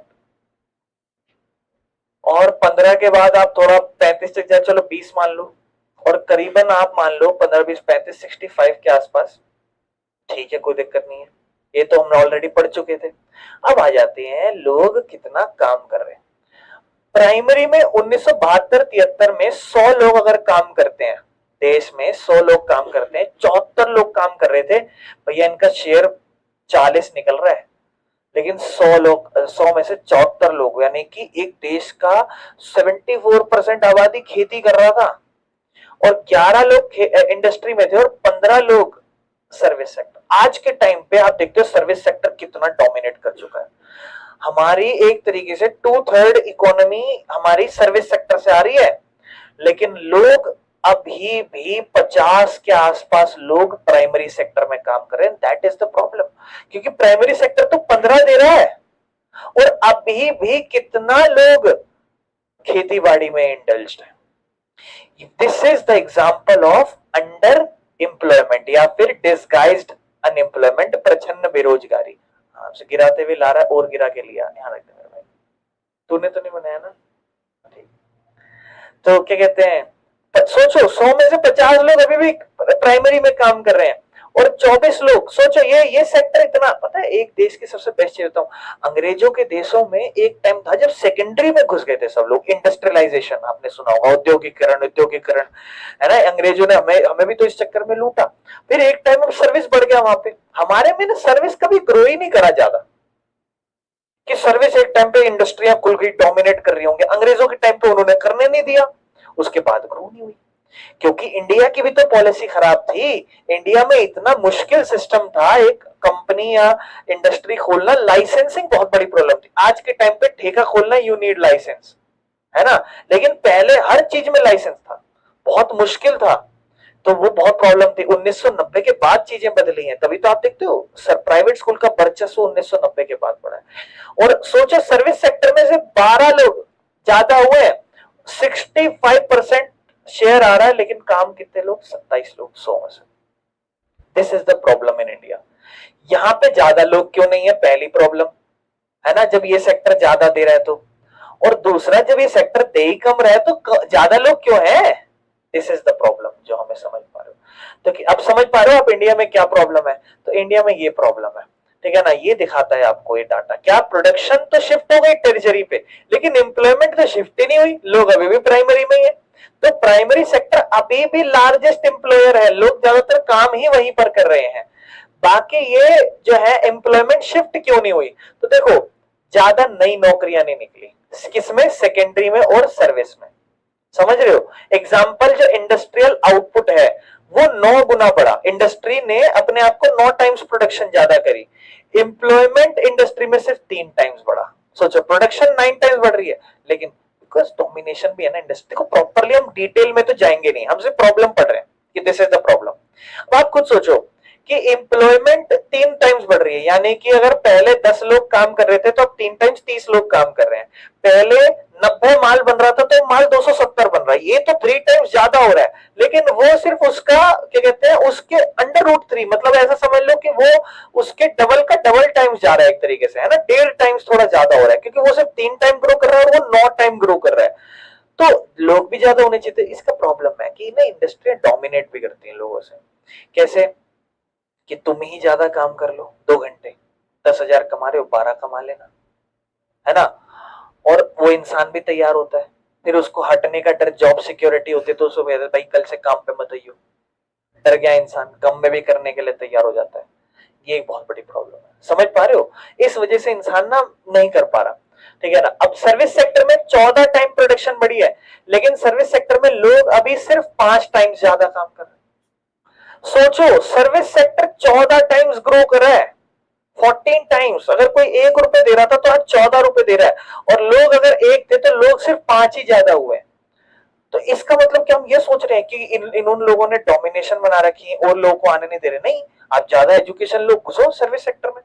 प्रॉब्लम ये है कि ज्यादा लोग अभी भी इंसान जब भी कभी गांव में होता है तो आज के टाइम पे है कि हाँ मैं शहर जाके करूंगा। अब इंसान पढ़ा लिखा नहीं है, शहर जाके कहाँ जाता है जनरली। किसी अगर हम बापा नगर में कोई इंसान आ रहा है तो या तो अगल बगल किसी फैक्ट्री में चला जाएगा, कौन सा सेक्टर, सेकेंडरी, या अच्छे कहाँ चला जाएगा, क्या कहते हैं बाहर सर्विस सेक्टर, करोल बाग, इन जगहों पे सर्विस सेक्टर सेल्स पर्सन के तौर पर, या क्या कहते हैं टैंक रोड में सेल्स पर्सन। तो सर्विस सेक्टर ही तो है। या कोई सुबह छोले भटूरे की दुकान खोल ली, है ना, या कोई गर्मी सर्दी सत्तू वत्तू खोल लिया। तो क्या चल रहा है, सर्विस सेक्टर ही तो ग्रो कर रहा है ना यहाँ पे। आप समझ पा रहे हो। तो ये प्रॉब्लम है यहाँ पे। कोई इंसान बचपन से पैदा होकर नहीं सोचेगा कि मैं बिजनेस करूंगा, लाखों रुपए जोड़ूंगा फिर व्यापार शुरू करूंगा। गांव में तो है जमीनें, खोलो मॉल एक गांव में, ठीक है। चलो खैर आगे चलते हैं। प्रॉब्लम यही है कि देखो ना, ज्यादा क्या कहते हैं, मोर पीपल देन नीडेड। जितने खेती बाड़ी में चाहिए ना उससे ज्यादा लोग काम कर रहे हैं। More than half of India workers are in. अभी खुद सोचो ना, आपने 100 में से 49 लोगों को काम करते देखा। आधी आबादी अभी भी जो काम करने वाली वो क्या काम कर रही है, एग्रीकल्चर। बट ये जो सेक्टर है ये सिर्फ 1/6 दे रहा है, मतलब 100 रुपए कमा रहे तो 100 का 1/6 हिस्सा सिर्फ आप इससे कमा पा रहे हो, और आधे लोग काम कर रहे हैं। अगर मान लो फॉर एग्जांपल 6 रुपए की जीडीपी है तो 6 रुपए की जीडीपी में से सिर्फ 1 रुपए एग्रीकल्चर से आ रहा है। लेकिन अगर 6 लोग काम कर रहे हैं तो 3 लोग खेती बाड़ी का काम कर रहे हैं अभी भी। ये प्रॉब्लम। और सेकेंडरी और टेरिजरी सेक्टर जो है ना वो सबसे ज्यादा प्रोडक्शन दे रहे हैं, लेकिन वहां आधे से भी कम लोग काम कर रहे हैं। और यहीं से एक वर्ड निकल कर आता है, प्रच्छन्न बेरोजगारी, डिस्गाइज्ड अनएम्प्लॉयमेंट और अंडर एम्प्लॉयमेंट। ये क्या कहलाती है, जब आपको पता है ना काम करने के लिए 5 लोग चाहिए और कितने काम कर रहे हो, 8 या फिर 10 लोग। तो इसे कहते हैं प्रच्छन्न बेरोजगारी। मतलब भाई अपनी काबिलियत के हिसाब से आप कम काम कर रहे हो। तो अपेरेंटली एक तरीके से है कि उस बंदे की जरूरत नहीं है, वो कहीं और जाके कमाए, कुछ पैसा करे करो तो कुछ फायदा होगा। इसको अनएम्प्लॉयमेंट को हिडन अनएम्प्लॉयमेंट भी कहा जाता है। लक्ष्मी की फैमिली का एक एग्जांपल है, 5 मेंबर जो है ना उसकी फैमिली के, वो एक खेत में काम कर रहे हैं और उन्हें कहीं नहीं जाते काम करने के लिए। हर इंसान सेम ही काम कर रहा है, तो no one is fully employed. 1 या 2 लोग अगर कहीं और जाके काम कर ले तो इससे फार्म की प्रोडक्शन गिरेगी नहीं, लेकिन इनके घर की इनकम और बढ़ेगी कहीं जाके काम करेंगे तो। ये इसीलिए कि ज्यादा से ज्यादा लोग जो है छोटे फार्म में लगे हुए हैं, और ऐसे ही लैक ऑफ फार्मर्स जो है ना वो इंडिया में लक्ष्मी की तरह ही है, ठीक है ना। ये दिखाता है कि many of people moved out of agriculture to jobs elsewhere, agriculture production would not suffer. वही सिंपल सी बात है, अगर लोग खेती बाड़ी से हटके बाहर जाके काम करें तो खेती बाड़ी में कोई फर्क नहीं पड़ेगा, उसमें प्रोडक्शन जितना हो रहा था अभी भी उतना ही होगा, ठीक है। बाकी अंडर अनएम्प्लॉयमेंट जो प्रचंड बेरोजगारी है वो सिर्फ एग्रीकल्चर में नहीं होती, वो सर्विस सेक्टर में भी होती है बेटा।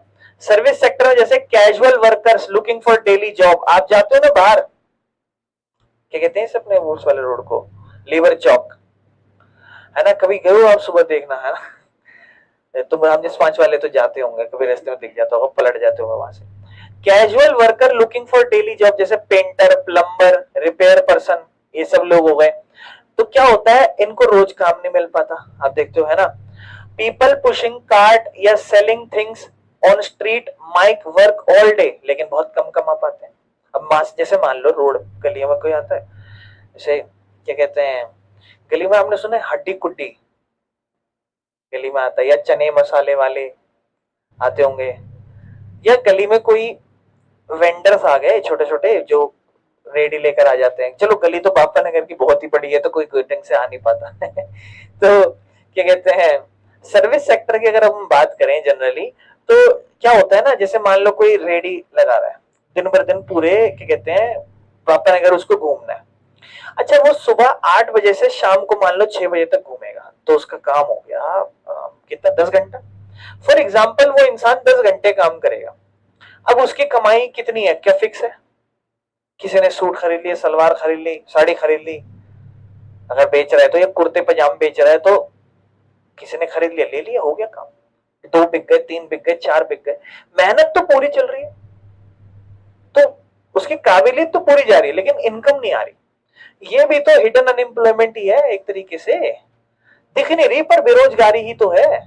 वो इंसान काम तो पूरा कर रहा है ना, वो उतना मिल कहाँ रहा है, उसको काम कहाँ मिल रहा है, वो तो तैयार है बेचने के लिए, खरीदो, वो वाला सीन है। They do these jobs because उनके पास कोई बेहतर अवसर या मौका नहीं, इसलिए तो हर इंसान अपने बच्चों को पढ़ाना लिखाना चाहता है। चलो, इंडिया एक ऐसे सिचुएशन में जहां प्राइमरी सेक्टर सबसे ज्यादा लोगों को काम दे रहा है, जिसे अंडर एम्प्लॉयमेंट डिस्गाइज्ड अनएम्प्लॉयमेंट कहते हैं, और सेकेंडरी टेरिटरी सेक्टर जो है ना वो ज्यादा नौकरी नहीं बना पा रहा, ठीक है ना, और ये एक कम पैदावार करता है, और जो है एग्रीकल्चर या लो अर्निंग लेता है ज्यादा से ज्यादा सर्विस सेक्टर के अंदर। बाकी कैसे हम रोजगार बढ़ा सकते हैं, क्या करें? देखो जायज बात है, इससे सरकार का लेना देना है। ये सेक्शन में आप पढ़ोगे ऐसे प्रैक्टिकल रास्ते जिससे आप लोगों को नौकरी के मौके बढ़ा सको, और ये जो अंडर एम्प्लॉयमेंट है ये खासकर ये खत्म कर सको। स्ट्रेटेजीज नौकरी बनाने के लिए क्या करो, तो अगर आप खेती बाड़ी बेहतर कर सको, क्योंकि अगर आप देख रहे हो लोग ज्यादा ज्यादा काम कर रहे हैं तो वो सेक्टर ज्यादा बेहतर होना चाहिए, है ना, क्योंकि फिर और पैदावार निकले, और प्रोडक्शन निकले। इन्वेस्ट इन इरिगेशन, सिंचाई बेहतर करो, पानी मिलने वाला सिस्टम बेहतर करो। याद रखना क्वेश्चन आते हैं, मतलब आए भी नहीं आए तो एक अच्छा टॉपिक है जिससे सवाल आ सकता है, इसके अलावा तो सारी चीजें आप बता दोगे। सरकार को अच्छे कुएं बनाने चाहिए, और डैम्स और नहर अच्छी बनानी चाहिए, जिससे ज्यादा से ज्यादा लोगों को पानी मिल सके, खेती बाड़ी सही हो। इससे फार्मर अपने खेतों में अच्छे से सिंचाई कर सकेगा, ज्यादा क्रॉप उगाएगा, है ना, 2-2 क्रॉप उगा सकता है, जैसे गेहूं भी उगा सकता है, साल में एक ही बारी खेती करके बैठ जाते हैं ना लोग। इससे ज्यादा लोगों को नौकरी मिल सकती है ना, जैसे क्या कहते हैं सोविंग, बीज बोना, पानी देना, हार्वेस्टिंग, ये सब। दूसरा, इंफ्रास्ट्रक्चर बेहतर करो। इंफ्रास्ट्रक्चर समझते हो, रोड ट्रांसपोर्ट बेहतर करना, रेलवे सब बेहतर करना, अच्छे गांव में रोड हो, ट्रांसपोर्ट फैसिलिटीज अच्छी हो, और स्टोरेज फैसिलिटी जैसे कि कोल्ड स्टोरेज जो है ना, कुछ पर्टिकुलर कंडीशन होती है जिसमें सामान स्टोर नहीं हो पाता, तो कोल्ड स्टोरेज जिसको अच्छे से स्टोर कर लेता है, ठीक है ना। इससे फार्मर अपना एक्स्ट्रा सामान को शहरों में, है ना, टाउन्स में बेच सकते हैं, जिससे उनकी इनकम बढ़ सकती है, वरना इंसान सिर्फ अपने खाने के लिए बना पाता है। दूसरा, अफोर्डेबल उधार उसे मिल जाए। फार्मर्स को सीड्स चाहिए, ठीक है, फर्टिलाइजर चाहिए, इक्विपमेंट्स चाहिए, है, ताकि वो ये सामान खरीद के खेती बाड़ी कर सके। तो ये सेक्टर उसको अफोर्डेबल क्रेडिट प्रोवाइड करता है, अगर सरकार दे सके उसको अच्छा खासा उधार। अगर बैंक उसको लोन देगा कम दाम में, तो फार्मर ये सब लोन लेकर अपना आपको नौकरी काम दे सकता है, ठीक है। बाकी और क्या कर सकते हैं हम लोग, इंडस्ट्री को बेहतर बना सकते हैं, या ऐसे गांव के इलाके जहां लोग गांव छोड़ के वे शहर आते हैं, तो इससे बढ़िया उनके खुद के गांव में वो थोड़ा बहुत इंडस्ट्री सर्विस दी जाए, आइडेंटिफाई करा जाए और सपोर्ट करा जाए इंडस्ट्री और सर्विसेज को, ठीक है ना। आपने, अच्छा, आप में से किसी ने कभी डोमिनोज के पिज्जा ऑर्डर करे हो, कभी देखें कोई पड़ोस में कर रहा हो तो, कि हाँ ये वाला इतने का आ रहा है, ये वाला इतने का। या डोमिनोज के अलावा चलो जोमेटो को तो हटाओ, तो जोमेटो नहीं, डोमिनोज की बात कर रहा हूँ, करा है गाँव में, करा है कभी? अच्छा नहीं करा, चलो कोई। अगर आप दो डिफरेंट सिटीज में बैठे हो, फॉर एग्जाम्पल दिल्ली में बैठे हो, एंड फॉर एग्जाम्पल कोई ऐसी सिटी है जो ठीक ठाक है, मोर डेवलप्ड नहीं है, जैसे पटना की बात कर लो, चलो, जो ज्यादा मेट्रोपॉलिटन सिटीज जिसे कहते हैं, जो बहुत ज्यादा डेवलप्ड होती है, मेट्रो मतलब वहां नहीं मेट्रो खुल गई, वो वाली नहीं बोल, ज्यादा विकसित। आपको ऑर्डर पे, डोमिनोज की बात कर रहा हूँ, सेम टेस्ट सेम सब चीज, आपको कम से कम बिना बेटा, अगर एक पिज्जा 300 का है तो वहां आपको शायद 250 का मिल जाएगा, same test same size everything same. ये फर्क है, सोचो सिटीज के अंदर। एक मोंजनीज है, आपने कभी सुना हो? मोंजनीज केक देता है, मोंजनीज या मोंगिनीज होता है, वो केक देता है, उसकी क्या कहते हैं, यहाँ पे कोई पेस्ट्री खाओगे 80-100 रुपए से कम नहीं है, और एक डिफरेंट सिटीज में जाके खाओगे तो 40-45 रुपए की। तो इसका मतलब क्या है कि वहां जाके बस जाओ फिर तो, है सही है, कोई नौकरी मिल जाए वहां पे बढ़िया सी। प्रॉब्लम ये है कि वहां इनकम भी आपकी कम होगी, ज्यादा डेवलप्ड सिटीज में इनकम भी ज्यादा होती है, और ये सरकारी नौकरी का भी रूल है।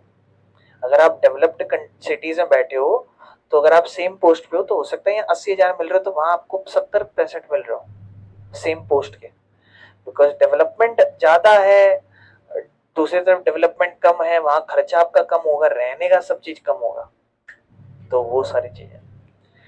खैर, आइडेंटिफाई करना और सपोर्ट करना इंडस्ट्री और सर्विस को, इससे क्या होता है कि जहाँ पे ज्यादातर लोग, मतलब देखो करना क्या है, इंडस्ट्री प्रमोट करना या गांव के इलाकों में थोड़ी सर्विस बनाना।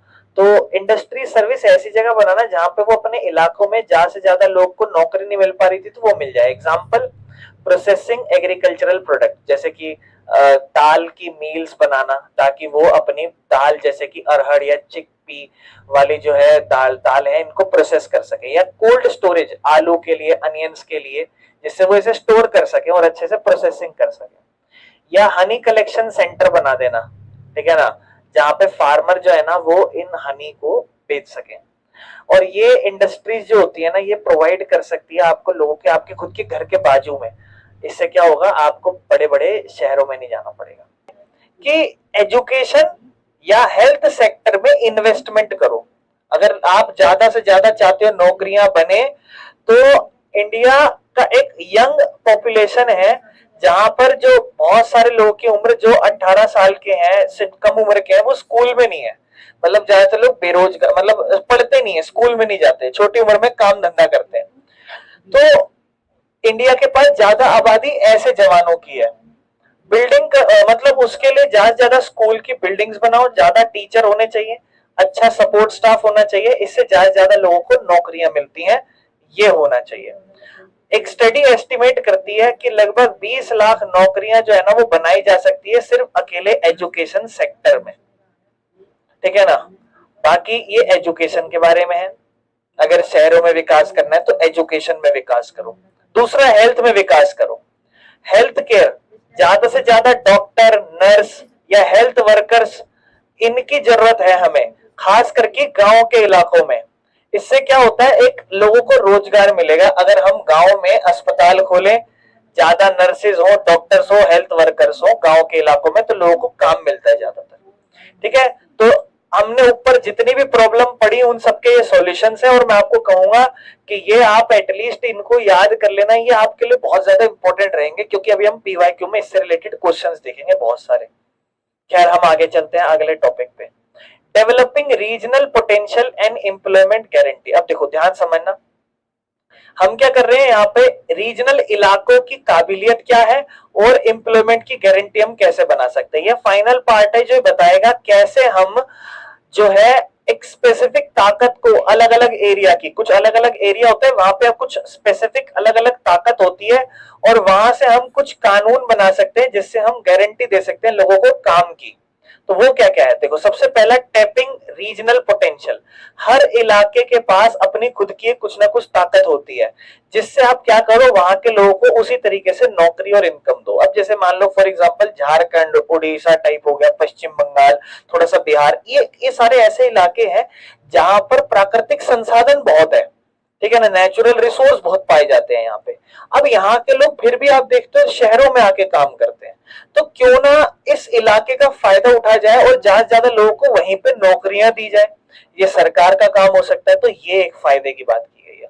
अगर आप देखो ना, जैसे सबसे बेस्ट एग्जांपल है कि एक सरकार बेहतर काम, जैसे गुजरात है, आप कोई बंदा अपने बीच गुजराती नहीं देखोगे, वो अपने वहीं पे काम कर रहा है, उसको कोई जरूरत नहीं है दिल्ली आके काम करने के। शहरों में मोस्टली लोग कहाँ के हैं, बिहार यूपी के, क्योंकि वहां डेवलपमेंट नहीं दिख रही। वहां पे सरकार अपने इलाकों का फायदा नहीं उठा रही है, जो संसाधन वहां पाए जा रहे हैं उससे लोगों को वहीं पे लोगों को काम देना हो उस तरीके से। तो एग्जाम्पल कैसे हो सकता है रीजनल पोटेंशियल का, टूरिज्म। अब जैसे आप देखते हो गर्मी आती है तो ज्यादातर टूरिज्म कहाँ चलता है, नॉर्थ में, पहाड़ों के ऊपर। आप देखते हो भर भर के टूरिज्म जाता है, हम लोग हिमाचल जाते हैं, शिमला जाते हैं, उत्तराखंड में जाते हैं, तो वहां क्या टूरिज्म चलता है। तो वहां के लोग क्या करते हैं, फिर अपने घरों को होटल में कन्वर्ट करना शुरू कर देते हैं, ठीक है ना। और जो भी पवित्र जगहें हैं, धार्मिक स्थल हैं आसपास, उनको ज्यादा प्रमोट करा जाता है ताकि ज्यादा से ज्यादा लोग आए, ट्रेवल करें, रहेंगे, खाएंगे पिएंगे, हमारे को पैसा मिलेगा। तो आप टूरिज्म अच्छा कर सकते हो, ठीक है ना। अब ऐसा होगा आपके यहाँ कुछ ना कुछ बढ़िया अपने गांव में जगह होगी जो घूमने फिरने लायक बहुत बढ़िया होगी, है ना, लेकिन वो सिर्फ कुछ ही लोगों को पता होगी। लोग ज्यादातर किस चीज के लिए मरते हैं, वाटरफॉल के लिए। कहीं पे वाटरफॉल दिख जाए आप लोगों को, या कोई पहाड़ी बढ़िया से दिख जाए जहां ऊपर अच्छी खासी फोटो आ जाए, तो वो डेवलप आप कैसे कर सकते हो ना, वो इलाका टूरिज्म, टूरिज्म के जरिए कर सकते हैं हम लोग। या रीजनल क्राफ्ट, हर इलाके का अपना खुद का एक यूनिक प्रोडक्ट बनाने का तरीका होता है। गांव में कुछ अलग अलग हैंडीक्राफ्ट जैसे कहते हैं ना, हाथों से बनाया जाता है, उसको, उससे आप क्या कर सकते हो, उस इलाके की खासियत है, वहां से लोग इस पेशे को अपना बड़ा कर सकते हैं, पैसा कमा सकते हैं। दूसरा, नई सर्विसेज। अब देखो आज के टाइम पे IT sector, information technology sector जो है ना, अगर रीजन के पास अच्छी स्किल्स या इंफ्रास्ट्रक्चर है, किसी इलाके में अच्छी स्किल्स या इंफ्रास्ट्रक्चर है, तो वो ग्रोथ होता है। सबसे ज्यादा आईटी सेक्टर आपको लोग कहाँ दिखाई देते हैं, आईटी सेक्टर इनके लोग, आप ज्यादातर एक हब बने हुए हैं, ज्यादातर आपको मिल जाएगा पुणे, बेंगलोर, बहुत आप सुनोगे कि बेंगलोर में आईटी सेक्टर्स बहुत लोग जॉब करते हैं, आईटी कंपनी ज्यादातर वहां पर है बड़ी बड़ी। साउथ में चेन्नई में आप सुनते हो ज्यादातर आईटी कंपनीज। या हद से ज्यादा आप गुड़गांव देख लोगे, या थोड़ा सा नोएडा की तरफ देख लोगे, ठीक है। दिल्ली में पापानगर में नहीं मिलेगा, वो कहीं पे बाजू में, ठीक है ना। तो इसीलिए कि कोई कंपनी यहाँ पे आके क्यों खोले, उसको अपना एक, हर कंपनी को खुलने के लिए भी तो एक प्रॉपरली जगह ज्यादा से ज्यादा चाहिए। तो पापानगर में कहा 25 गज का मकान मिल जाए बड़ी बात है, तो वो वाली चीज आ जाती है। शायद चले आगे, गवर्नमेंट सपोर्ट नीडेड। अब देखो प्रॉपर प्लानिंग होनी चाहिए, और सरकार जो है ना वो इन चीजों को देखे कि क्या काबिलियत है इस पर्टिकुलर इस एक इलाके की, और यहाँ हम कैसे रोजगार उत्पन्न कर सकते हैं, वो है ना। जैसे मान लो फॉर एग्जांपल, आप में से मोस्टली लोग कश्मीर क्यों जाते होगे, जम्मू या कश्मीर, जम्मू क्यों जाते होगे, क्या लगता है आपको, आपको क्या लगता है मेरे भाई, क्या करने जाते होंगे जम्मू कश्मीर, घूमने, क्या घूमने, क्या है, अरे आप बताओ, नहीं पता, नहीं, most reason, most specific reason की भैया ये इसलिए जाते हो, आप बताओ कोमल। वैष्णो देवी, क्या तुम लोग इधर उधर वेदर, भाई वैष्णो, सबसे मेन रीजन क्या होगा, आप कभी भी जम्मू जाओगे तो आप क्या कि हाँ वैष्णो देवी हो के आते। मोस्टली तो कोई इंसान ये कहेगा कि मैं गया और वहां पहाड़ घूम के आ गया, मोस्टली इंसान ये तो कहेगा कि भाई मैं थोड़ा देख कर आया, क्या कहते हैं, वैष्णो देवी सबसे मेन एक स्पेसिफिक जगहों का हो गया। अब जैसे चलो मान लो और पूछता हूँ, चलो एक एक मुस्लिम बंदे से पूछता हूँ, मुस्लिम बंदा राजस्थान क्या जा करने जाता होगा, कहाँ जाता होगा राजस्थान में, कोई एक जगह स्पेसिफिक। हाँ, अजमेर, अजमेर शरीफ दरगाह, दरगाह हो गई वहां पे, एक रीजन हो गया, ठीक है ना। आपसे पूछते चलो, आप मान लो एक स्पेसिफिक जगह, चलो फॉर एग्जांपल राजस्थान। अब राजस्थान में हर किसी के इलाके की अपनी अपनी बहुत सारी जगह है, फिर भी आप में से आप बताओ राजस्थान क्यों जाते हैं, अगर आप गई तो आप कहाँ जाओगे, ऐसे कोई जगह बताओ। जयपुर जाते हैं, ठीक है, आप बताओ। हम्म। झारखंड। हाँ आप बताओ। जयपुर। नहीं पता। अरे आप सब लोग गलत। हाँ आजकल लोग मोहल्ले से हर बसें निकल रही हैं और ज्यादातर इंसान जयपुर जाए न जाए, खाटू श्याम जरूर जाएगा, है कि नहीं? है? मतलब मेरे कहने का मतलब, अब जैसे मैं आपको खाटू श्याम की एक बात बताता हूँ। खाटू श्याम जो मंदिर है, ये आज के टाइम पे टूरिज्म ही है, देखो वहां टूरिज्म ही है। आप में से कौन कौन गया हुआ है खाटू श्याम, हाथ खड़े करना।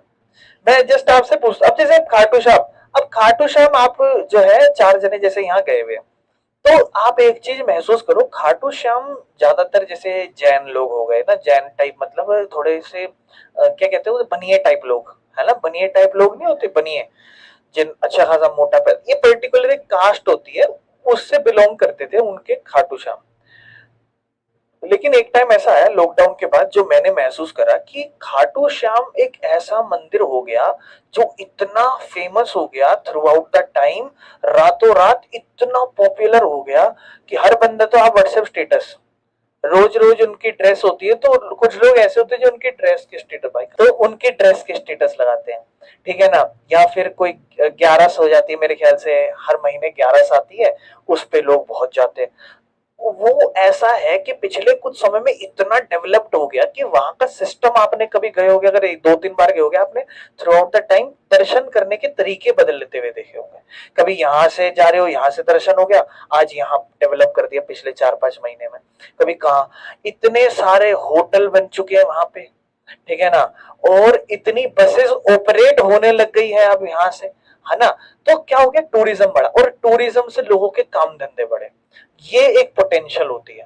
अब लोग जो खाटू श्याम जाते हैं, उसमें मोस्ट ऑफ दी क्या एक और पैकेज मिलेगा, अगर आप बस में जाओगे, खाटू श्याम अकेले नहीं घुमाएंगे, उसके बाद आपको घुमा के लाएंगे सालासर बालाजी भी, है ना, कि वहां से फिर आपको सालासर बालाजी घुमा के लाएंगे।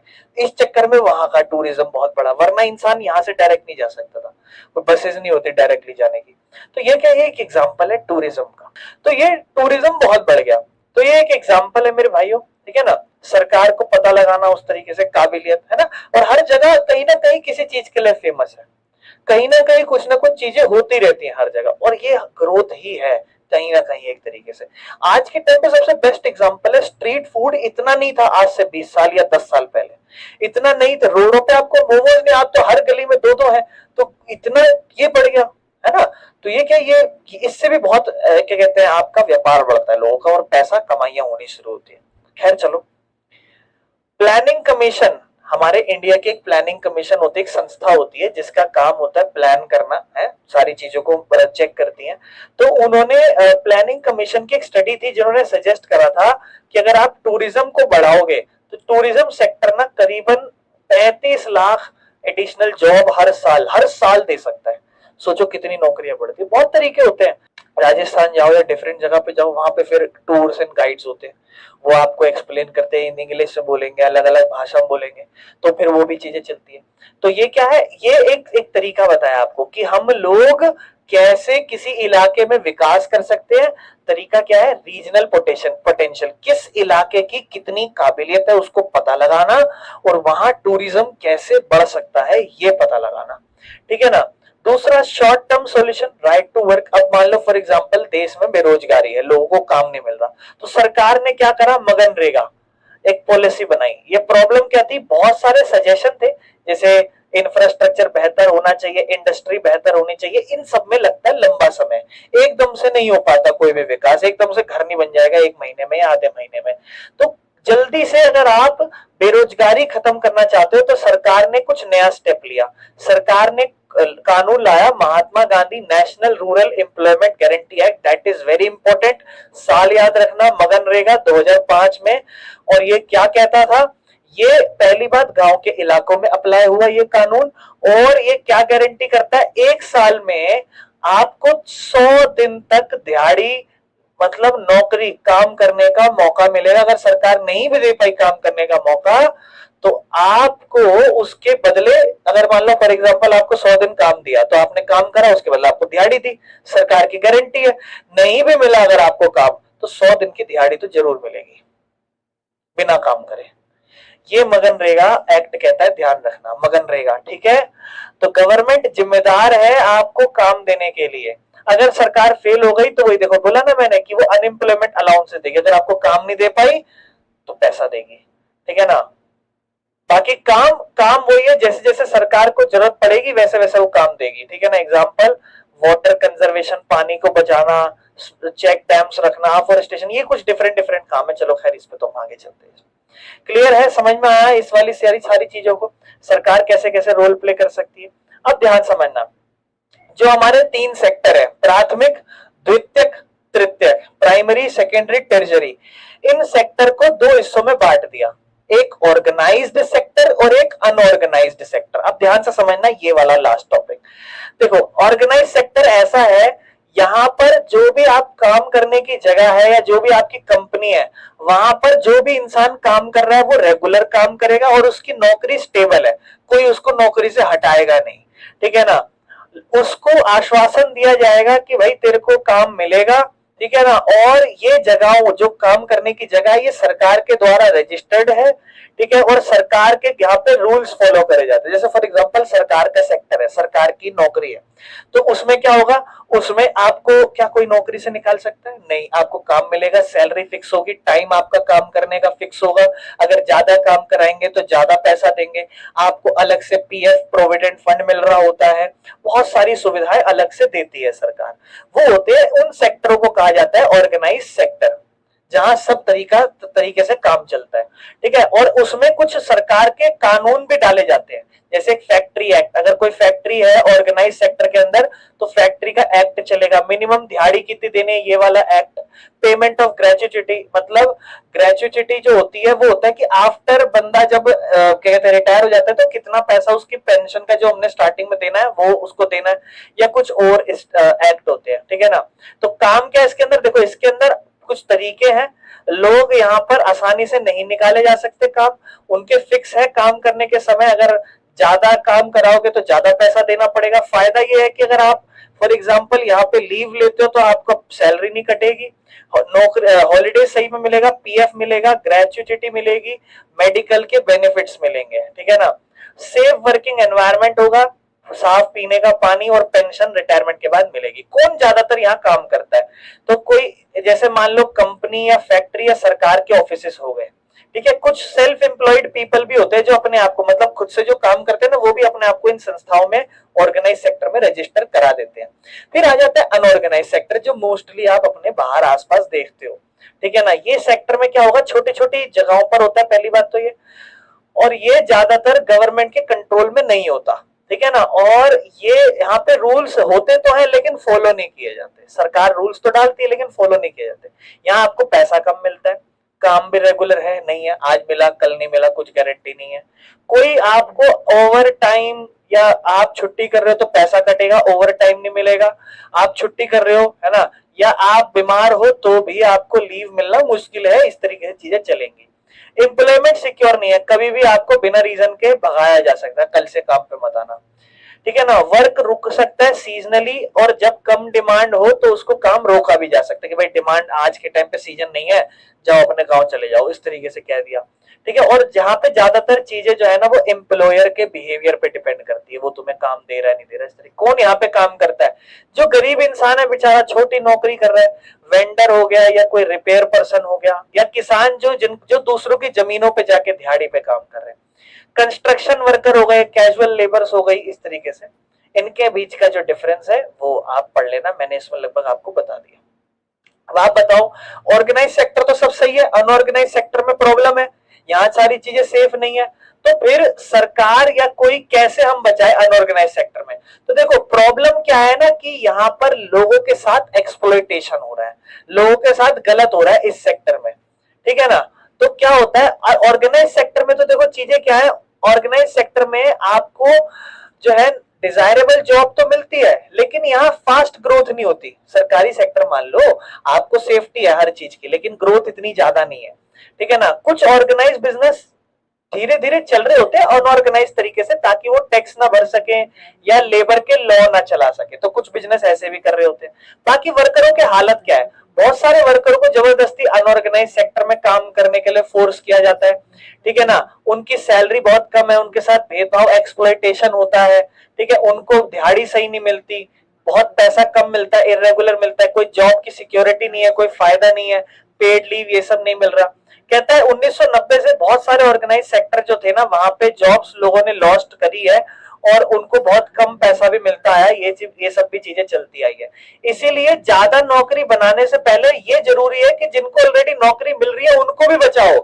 सरकार का ये काम तो है कि नौकरी दो लोगों को, लेकिन ये काम भी है कि जिनके पास ऑलरेडी नौकरियां हैं, जो अनऑर्गेनाइज सेक्टर में काम करते हैं, उनको सेफ्टी भी दो, चेक भी करो सब सही है। तो प्रोटेक्शन किसे चाहिए, गांव के इलाके में किसी के पास जमीन ना हो उस इंसान को चाहिए, क्योंकि वो दूसरों के यहाँ जाके काम करेगा, उसको फिर प्रॉब्लम हो जाएगी।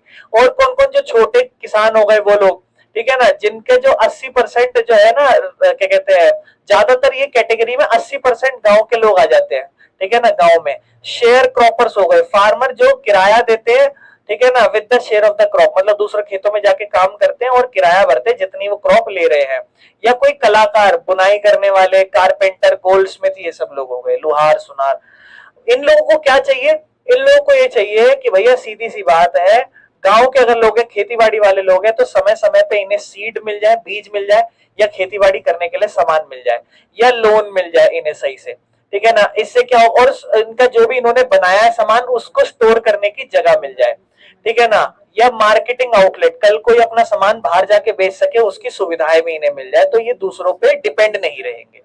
फिर एक आते हैं शहरों में। शहरों में क्यों, किसके साथ बुरा होता है, तो शहरों में जो छोटे छोटे इंडस्ट्रियों में काम करते हैं, कंस्ट्रक्शन पे काम कर रहे हैं, या व्यापार कर रहे हैं, ट्रांसपोर्ट, या कोई स्ट्रीट का वेंडर, मतलब गली गली में जाके सामान बेचता है, वो लोग हो गए, ठीक है ना। या हेड लोड वर्कर्स हो गए, जो सर पे रख के सामान लेके जाते हैं ना। या गारमेंट मेकर्स हो गए, कपड़े बनाने वाले, इस तरीके से रैग पिकर्स हो गए, इस तरीके से।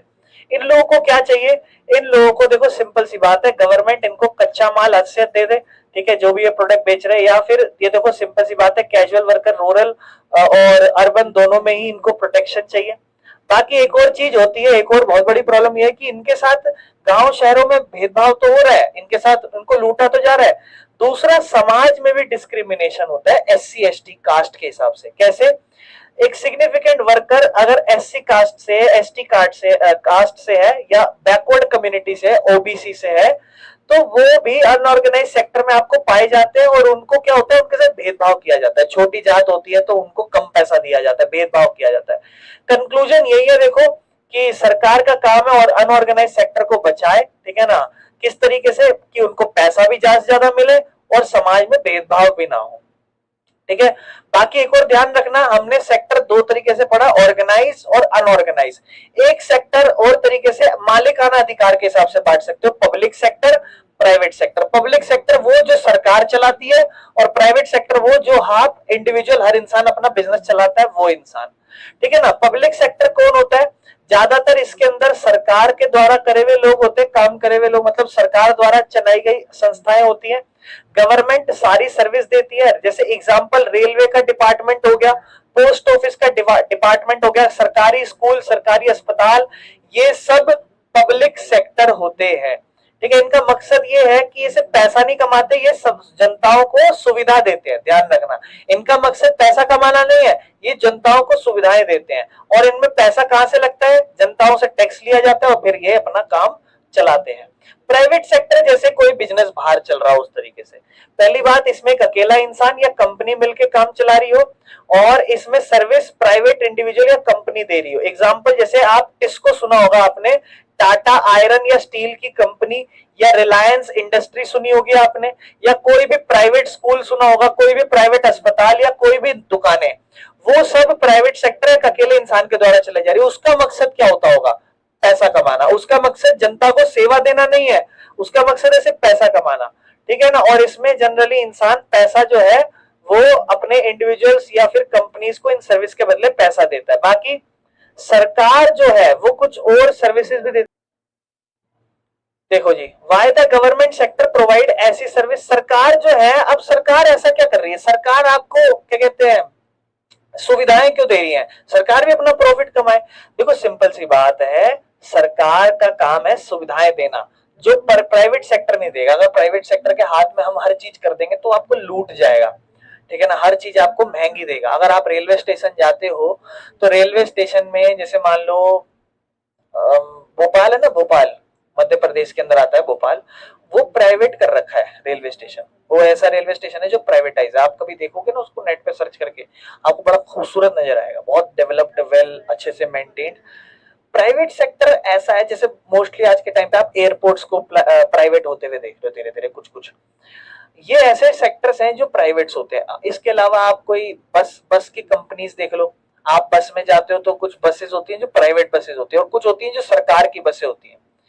तो अगर मान लो कोई भी सुविधाएं को अगर आप प्राइवेट सेक्टर पे दे देते हो तो उसका काम क्या है, सिर्फ पैसा कमाना। वो आपके साथ जो है एक्सप्लॉइटेशन करेगी।